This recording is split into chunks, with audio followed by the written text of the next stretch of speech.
The hangar buzzed with the usual hum of tools and turbine testing when General Robert Langston walked in. His shoes gleamed like polished obsidian. His voice cut through the air sharper than the desert sun outside. "Tell me, mechanic," he said, loud enough for everyone to hear. "Do you even know what it means to serve your country?" Wrenches froze mid-turn.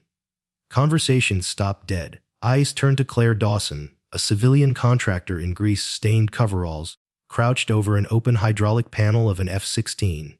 She didn't respond at first, just wiped her hands slowly, stood up, and looked at the general with unreadable calm. Without a word, she reached behind her collar and pulled it down, just enough to reveal the faint edge of a tattoo on her upper spine, coordinates etched deep into the skin, surrounded by faint scar tissue. The general chuckled. "What is that?" "A souvenir from a truck stop," he sneered. But Lieutenant James Holloway, one of his aides, typed the numbers into his phone. The color drained from his face. "Sir," he said quietly, "you might want to take a look at this." 5 minutes later, security teams surrounded Hangar 7.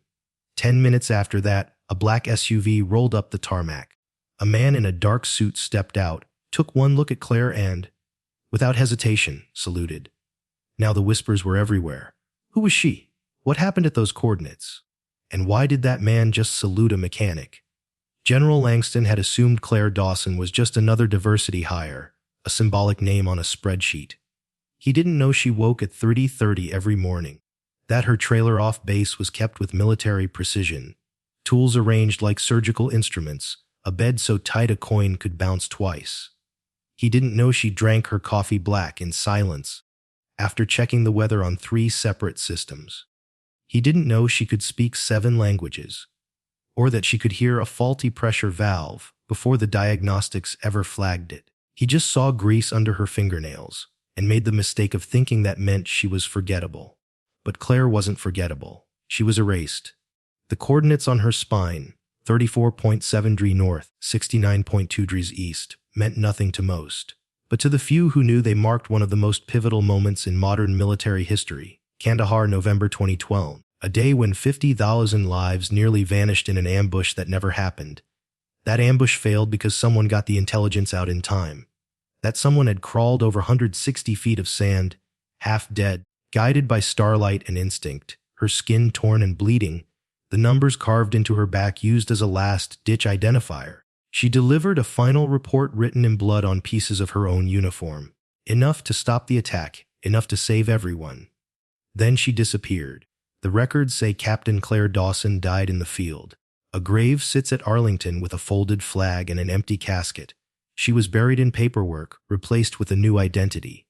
Civilian mechanic, no rank, no record. When she was offered a new life, a safe one with options like office work or teaching, she chose aircraft maintenance. Mechanics fix things, she told her final handler. Maybe I can fix myself. Back in the hangar, Langston hadn't yet connected the dots. But Holloway had. He slipped away and made a quiet call to his retired father. "What's Joe's protocol?" he asked. The pause on the other end was long. When his father finally spoke, his voice was unsteady. "Don't say that again. Ever. That doesn't exist." But it did. Ghost Protocol was the name they gave to operations so classified that even the president got them secondhand. Claire Dawson, code name Echo 7, was one of them. The woman Langston had just mocked had once led operations that reshaped the battlefield. She'd died once already, so others wouldn't have to. Now she was just a mechanic, or so she let everyone believe. After the tattoo was seen and the SUV showed up, Langston circled back. His voice wasn't as sharp now. "I didn't know," he muttered. "What can I do?" Claire didn't look up from the fuselage she was still working on. "You humiliated a mechanic," she said calmly. "The woman you're looking for doesn't exist anymore." Langston hesitated. "But you saved." "I save aircraft, General," she interrupted. "That's what I do. That's what matters now." He tried to offer recognition, to find the words that might repair what had been broken. But Claire didn't want medals. She didn't want a plaque or a ceremony. The only thing she asked of him was this: remember that everyone here bleeds jet fuel. Even the ones you don't think belong. Especially them. She turned back to the wrench in her hand. The conversation was over. because somewhere in the sky above them, another pilot would be climbing into a jet and trusting that someone like Claire Dawson had done her job. And that was enough. Claire Dawson didn't talk much, but her mornings spoke volumes. Long before sunrise cast its first light over the Mojave, she was already on the cold linoleum floor of her trailer, barefoot, steady, and silent, knocking out 50 push-ups like muscle memory. No grunts, no strain, just breath control so sharp you could have mistaken it for meditation. The trailer, parked on a dusty patch of government, leased land 20 minutes outside the perimeter fence, looked like nothing. An old aluminum shell rocked gently in the wind, like it didn't quite belong in the 21st century. But inside, everything had its place. Every socket wrench and screwdriver laid out with surgical precision. Her coffee brewed at exactly 5:01. Black, no sugar, no cream, just heat and habit. To the others at Edwards Air Force Base, she was just Dawson, the quiet one. The woman who could hear a faulty hydraulic system before the diagnostic tools flagged it. The one who'd press her ear to the aircraft's belly and murmur, "That's flat, probably a crack in the secondary stabilizer." And she was always right. Some of the younger mechanics had started calling her the hydraulics whisperer. It was meant with respect, even a little awe. But no one ever asked her too much about herself. Maybe it was the way she moved, with a kind of quiet intensity that didn't invite small talk. Or the way she always chose the loneliest corner of the break room, thumbing through technical manuals written not just in English, but in German, Russian, Arabic, even Mandarin. When someone once joked, "Didn't know JetBlue offered language classes," she'd only smiled politely. "Just keeping sharp," she said. But sharp didn't begin to describe it. There were stories about her, none confirmed, that she'd once fixed a landing gear mid-descent, that she could tear down and rebuild an F-16's hydraulic assembly blindfolded, that she once diagnosed a misfire by listening to a 3-second vibration through a titanium bulkhead. But there were stranger things, too. The things people noticed only when they were paying attention. Like how she always sat with her back to the wall. How she instinctively noted every exit when she walked into a room. How she never flinched at pressure but did flinch, just slightly, at the sound of a dropped tool. Those with military experience, especially the combat-hardened ones, picked up on it first. A certain stiffness in her posture. The split-second glances she gave to reflective surfaces. The telltale signs of someone who had been trained to survive in places where survival wasn't expected. Some assumed she was former military. Most didn't ask, and Claire never offered. But then there were the scars. They weren't visible most days.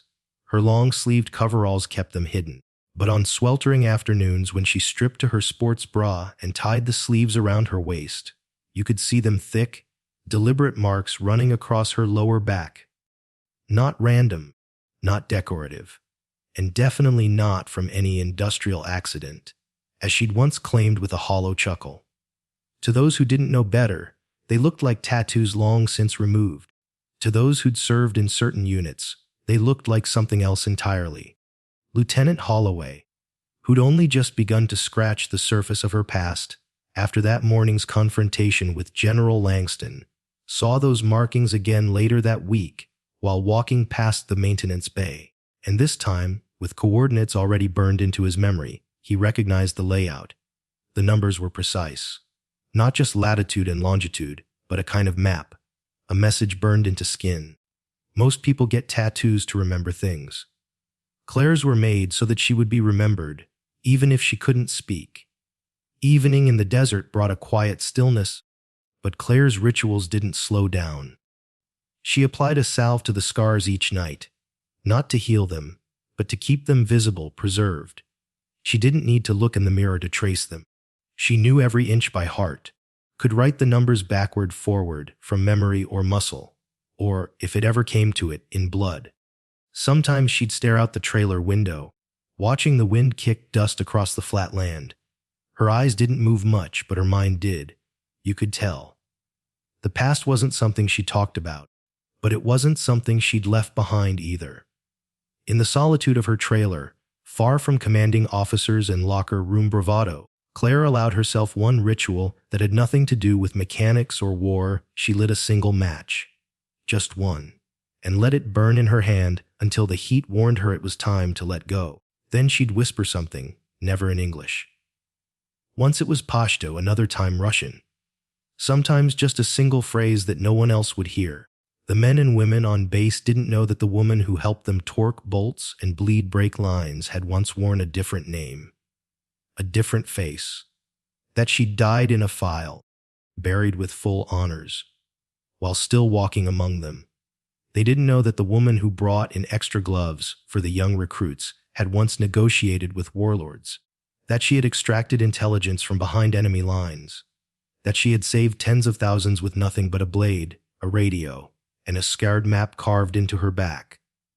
All they saw was the mechanic, but Claire Dawson wasn't hiding.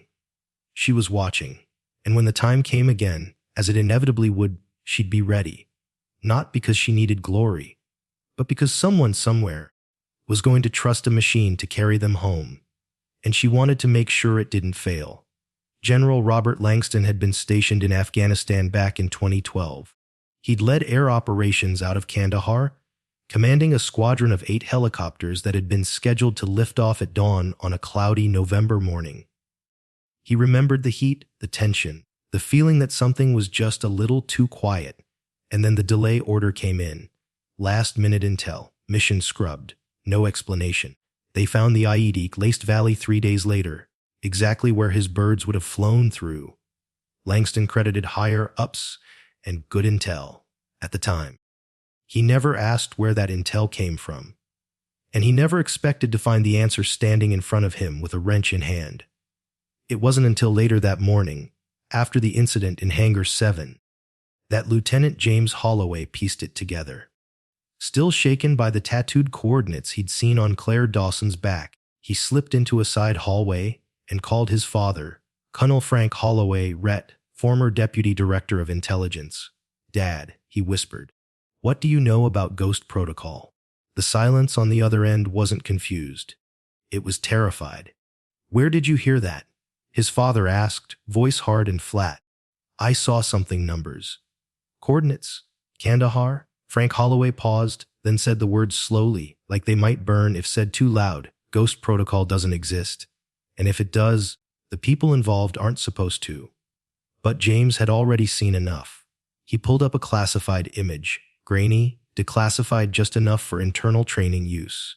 A woman crouched in desert gear, face blurred, blood staining her uniform. Coordinates written in ink, no in blood, across a strip of fabric tied to her arm. Codename Ghost 7, timeframe Kandahar, November. Outcome 50,000 lives spared. Mission status erased. His stomach turned, the scars on Claire's back. The languages, the instinct, the potuals. He didn't need a background check. He was looking at the woman in the photo. She hadn't just witnessed history. She was the reason it existed. And Langston had publicly mocked her. Back in the hangar, Claire went on working as if nothing had happened. Wrenching bolts, replacing lines, bleeding pressure valves. But inside, the past was crawling back. Her grip on the ratchet was too tight. Her hands, so steady moments before, trembled just enough to betray her. She glanced at the reflection in the polished fuselage panel and saw someone else. The dust-covered face of the woman she'd once been. A face that had disappeared into an Afghan sunset over a decade ago. She remembered the code phrase crackling through her comms that night: maintain cover, acceptable losses, and how she'd ignored it the moment she heard children crying inside the compound. She remembered carrying the youngest one, barefoot, bleeding, limp in her arms, through a minefield she'd mapped herself. The identity she'd built over 18 months burned in an instant. Every layer of lies shed like old skin, replaced with bone, deep truth. Some missions are worth becoming a ghost for. Langston stood in his office later that afternoon, holding a coffee cup that trembled more than his hand ever had in combat. He'd finally connected the dots after Holloway pulled him aside. After seeing the classified file that wasn't supposed to exist. Claire Dawson wasn't a mechanic who liked routine. She was the reason he and his men were still alive. He returned to Hangar 7 like a man walking into a church, unsure whether to kneel, speak, or simply stay silent.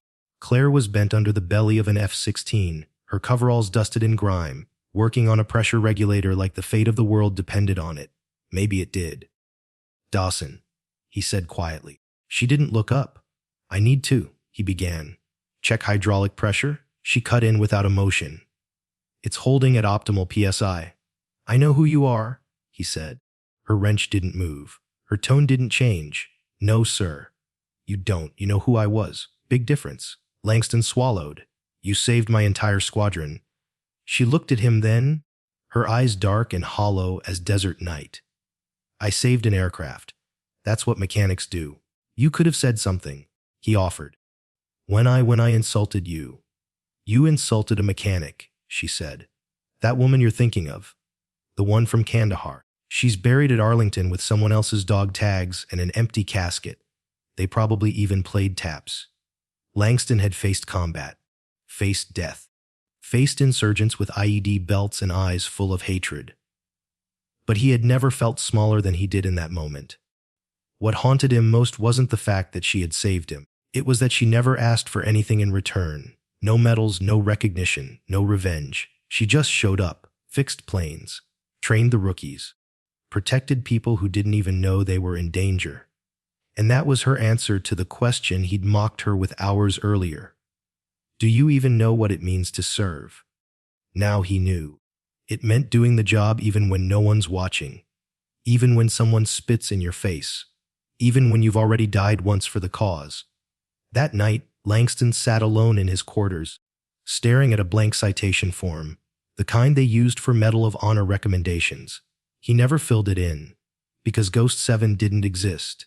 But the mechanic who crawled through hell, dragging the future of 50,000 levs behind her, she was real. She just didn't need a name on a plaque to prove it.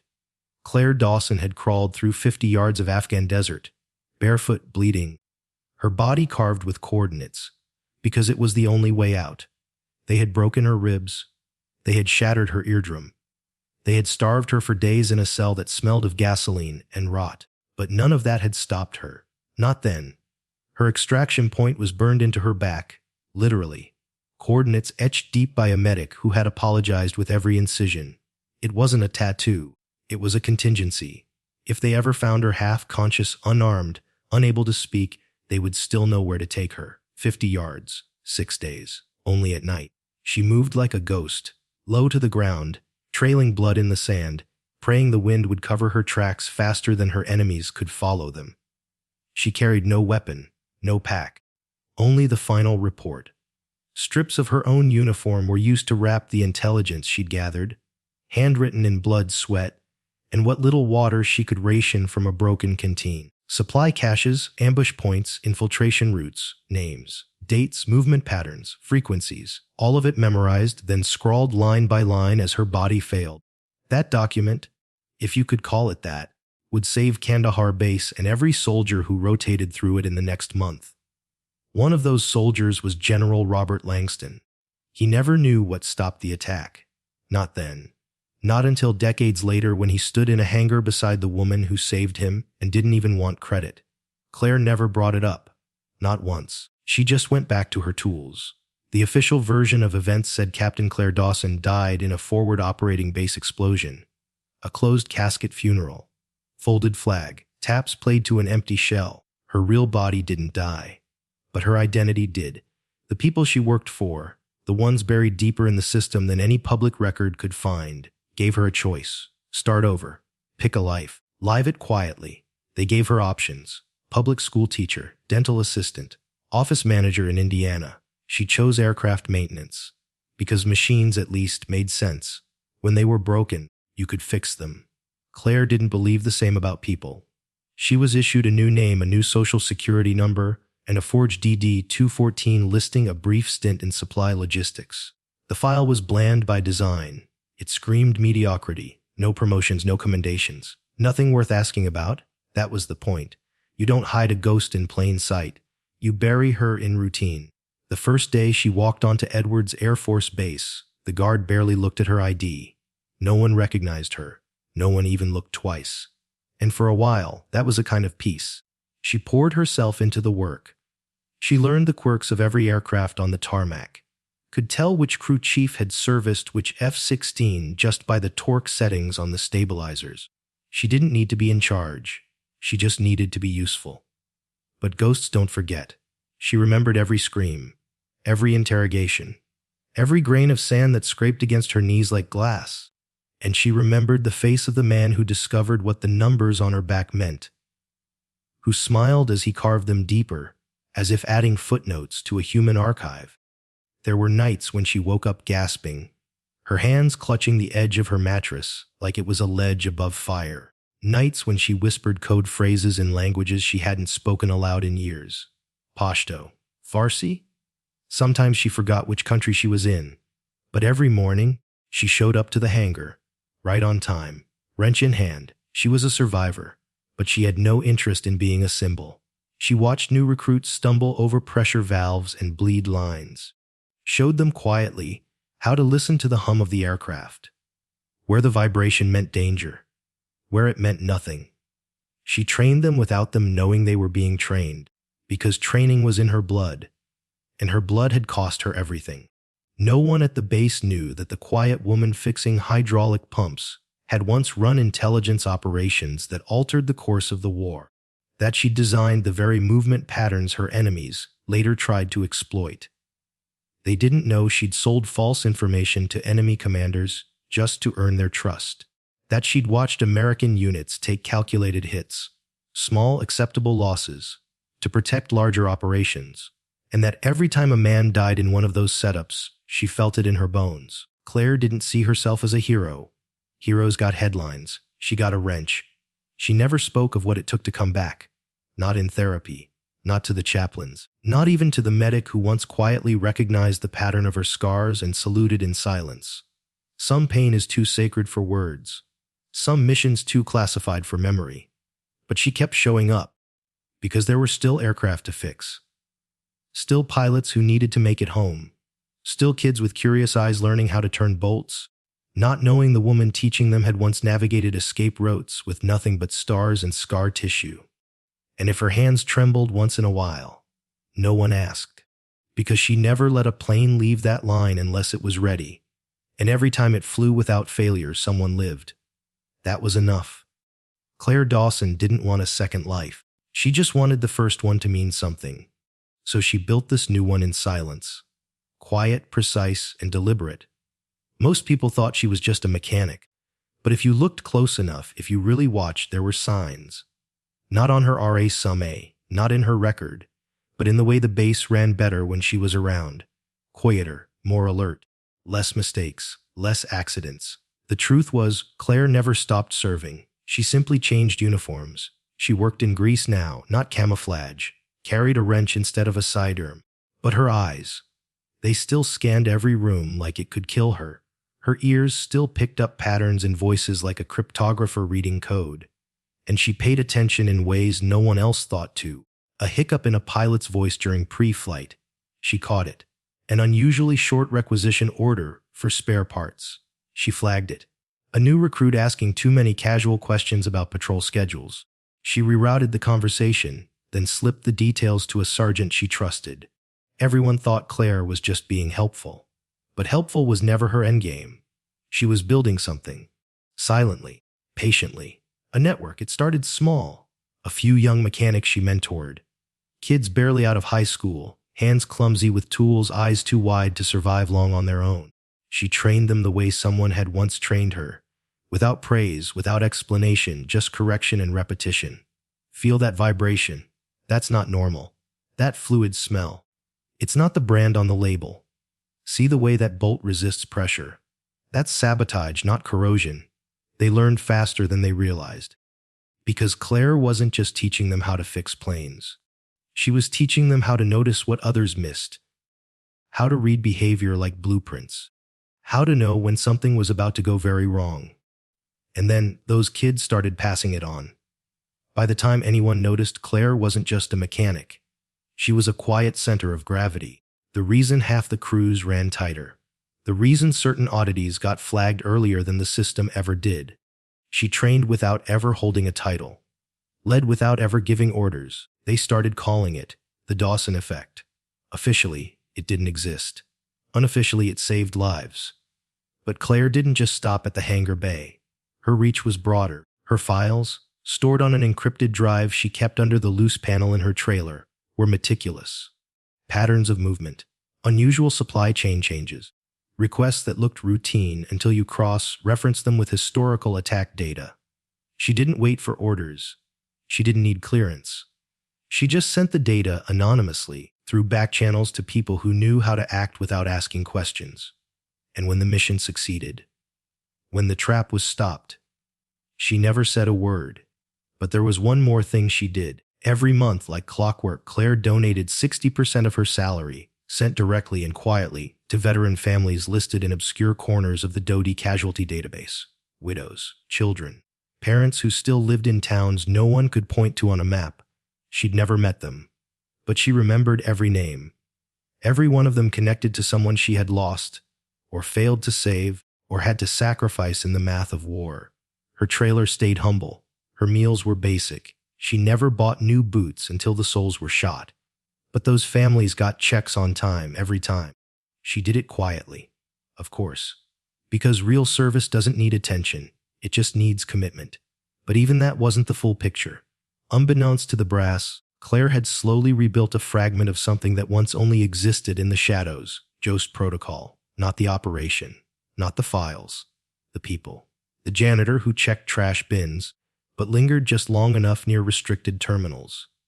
The cafeteria worker who always knew who sat alone, who left early, who never came back. The gate guard who smiled a little too long, asked just the right questions, and noticed when a car wasn't as dusty as it should have been. They weren't soldiers anymore, but they were still watching. Claire hadn't recruited them. She just noticed them. Taught them the same way she trained the mechanics, without speeches, without promises. Just by making them notice what she noticed. And somehow, the base started running better. Less near misses, faster responses. Problems fixed before anyone filed the paperwork. No one ever said why, but those who knew they knew. They called themselves ghosts. Not out loud, not in writing. Just a nod across the flight line. A code phrase disguised as a maintenance term. A shared look when a fire drill didn't feel like a drill. And Claire, she never claimed to lead them. She just kept turning wrenches. Because in her mind, if the planes flew, the mission was still alive. And if she could teach others to watch like she watched, maybe, just maybe, they'd never need another Ghost 7 again. She didn't need medals, didn't need a legacy. All she wanted was a base that ran safe. A generation that saw the threats coming before the alarm sounded, and a crew that understood the difference between doing your job and understanding why it matters. Every bolt she tightened was a promise. Every scar she carried was a reminder. She had been erased once. But her service, it never ended. General Robert Langston sat alone in his temporary quarters, staring at a screen he couldn't stop reading. The name on the top line read Claire Dawson. But everything beneath it screamed something else. He had spent his whole career valuing efficiency, authority, and pedigree, Ivy League recommendations, flight school honors, decorations on chests and stripes on sleeves. But the woman he'd dismissed as a grease-stained civilian had just unraveled every certainty he thought he held. She hadn't just fixed aircraft. She'd built a shadow network, prevented attacks, trained a new generation without ever raising her voice. And once, years ago in a place he never dared to revisit, she had saved his life. Without ever telling him, that realization landed like a gut punch. His own career had climbed off the back of a mission she made possible. He'd received medals, standing ovations, keynote slots at conferences. But she was the one who nearly died crawling through sand with intelligence carved into her back. And now, when he finally knew the truth, he didn't know how to fix it. Langston drafted a citation, line by line, Medal of Honor recognition for acts so classified, the full details could never be released. He contacted old colleagues, reached into the few circles with the clearance to even whisper about Ghost Protocol. He scheduled a press conference, a statement. Nothing too explicit, just enough to tell the world that someone extraordinary had walked among them without ever asking for credit. And then the message came in. From the Pentagon. Dini D. Gacho Spiro Community Old no EXCPTOs and Discanai Menu ALAATONS Imandi Idol Y. He sat there with the screen glowing in front of him, the words hammering into his conscience like artillery. He'd spent his life pulling strings, knew the ins and outs of policy. But this was beyond politics. This was erasure, reinforced by decades of bureaucracy and the kind of silence that carries consequences. Still, he couldn't let it go. Wouldn't. The press release was half, written when Claire showed up in his office. She didn't knock. He looked up and immediately stood. Not out of rank, out of guilt. She was in her work uniform, coverall zipped halfway, oil on her hands, sleeves rolled up like she'd come from fixing a refueling valve. Her presence, as always, was calm, steady, silent. Langston opened his mouth. "I was just about to chancel it," she said. Her voice wasn't angry. It didn't need to be. "You deserve recognition." He started again. She raised an eyebrow. "Do I? For surviving something I volunteered for. For not breaking." He didn't answer. Couldn't? She stepped closer. "You think this is about medals? About hearing thank you from a podium? I've been thanked. I've had the folded flag. I've had the name carved into the wrong headstone at Arlington. I don't need another version of someone else's story." Langston gestured toward the draft on his screen. "But you were erased. People deserve to know who saved them."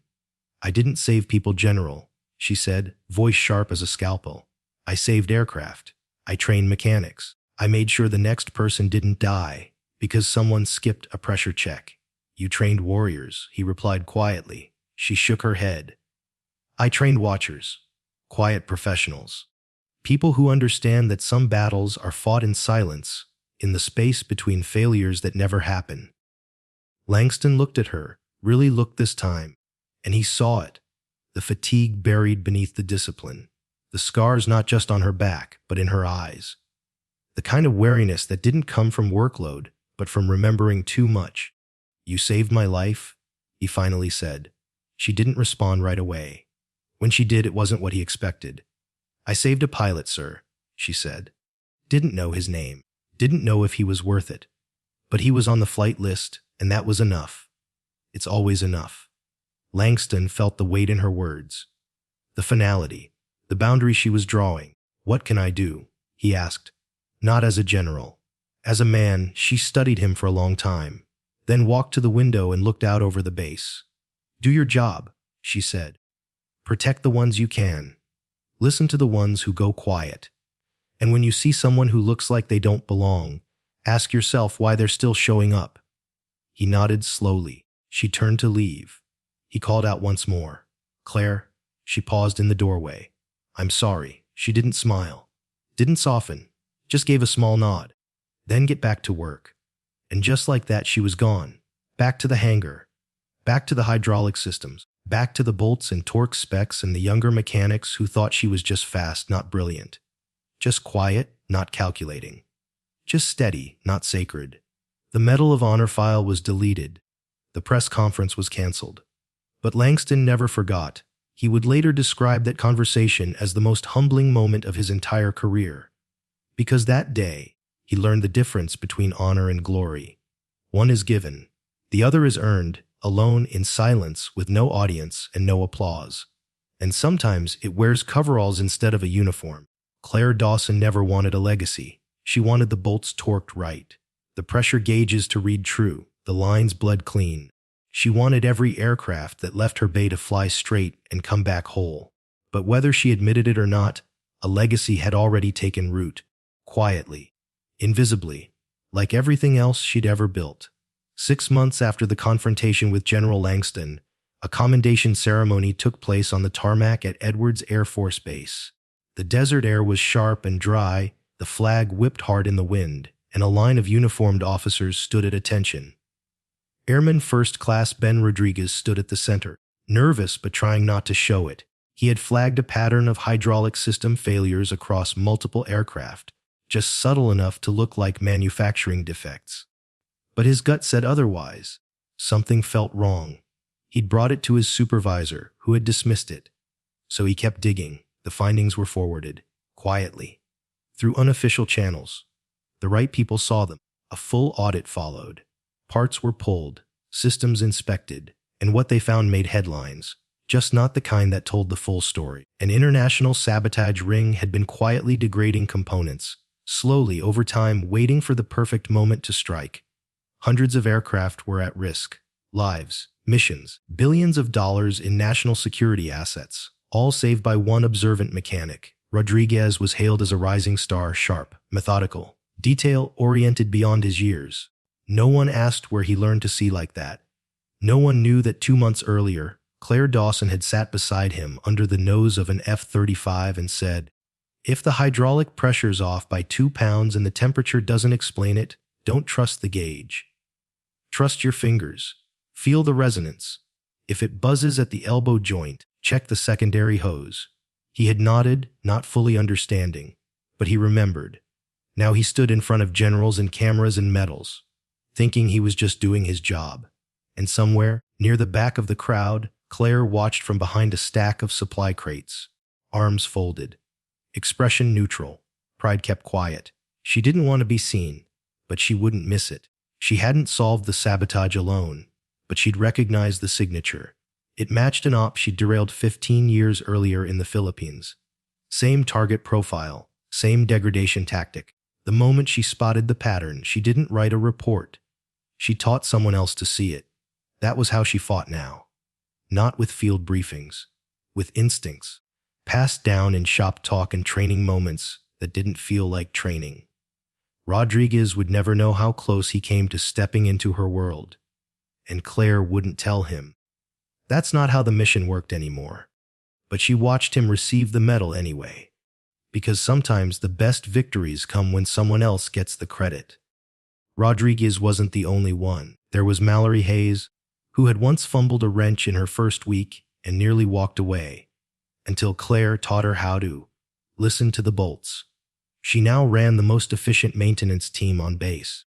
There was Devin Moore, who caught a falsified requisition order 3 months after he overheard Claire casually explaining how enemy infiltration doesn't always come in boots. It comes in paperwork. Even the night janitor, Reggie, now walked a different route through the admin wing. After Claire mentioned that the back hallway had 3 blind corners and a habit of losing light bulbs more often than made sense. No one called them a team. No one gave them orders, but they all moved a little differently now. Watched a little closer. Asked one more question than protocol required. They had inherited something. Something Claire had never named, never declared, but passed on the way old mechanics used to pass on tool tricks. Through time, repetition, and a kind of trust that didn't need rank. Her legacy wasn't carved into marble. It was wired into systems, into routines, into people. And as long as the base ran smoothly, as long as planes came home, that was all the proof she needed that it was working. Still, sometimes at night, when the hangar was quiet and the desert wind moved through like a whisper, she'd walk past the flight line and spot the ones she'd trained. They didn't salute her. They didn't even notice her. And that's exactly how it should be. Because Claire Dawson was no longer Ghost 7. She was no longer a name in a file or a code in a system. She was just the person who showed up, day after day, with a wrench in hand and an ear tuned to danger. And the people around her, young, green, uncertain, slowly became something sharper, something ready. If they ever asked how she learned to see what others missed, she'd just smile and say, "You pick things up over time." But what they were picking up was her. And one day, when they found themselves in charge, when it was their turn to stop something awful before it happened, they wouldn't remember the medal. They'd remember a woman with calm hands and old eyes, and the way she taught them that not all shields are made of steel. Some are made of people. Dawn broke over the Mojave in streaks of gold and heat. The tarmac shimmered. F-35s sat in silence, their fuselages still, like they too were holding their breath. Inside Hangar 7, Claire Dawson was already moving.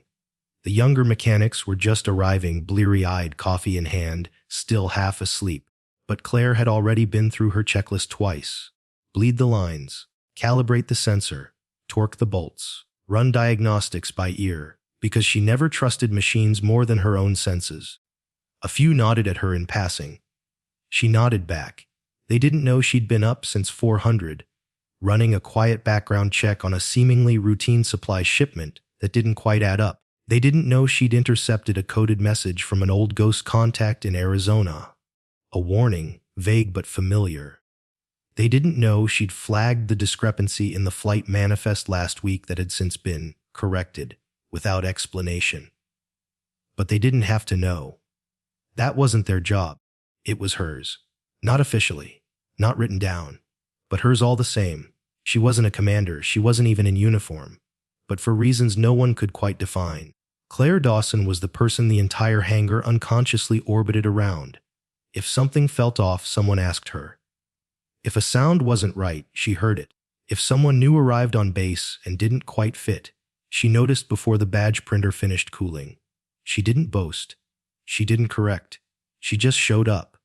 Day after day, wrench in hand, sleeves rolled, and somehow that was enough. In a world that lionized heroes with medals and press conferences, Claire had quietly rewritten the definition. Her battlefield was no longer behind enemy lines. It was here, among half-tuned engines, clipped safety wires, and the next generation of men and women who had no idea they were walking alongside a legend. That was the point. The scars on her back weren't there to be seen.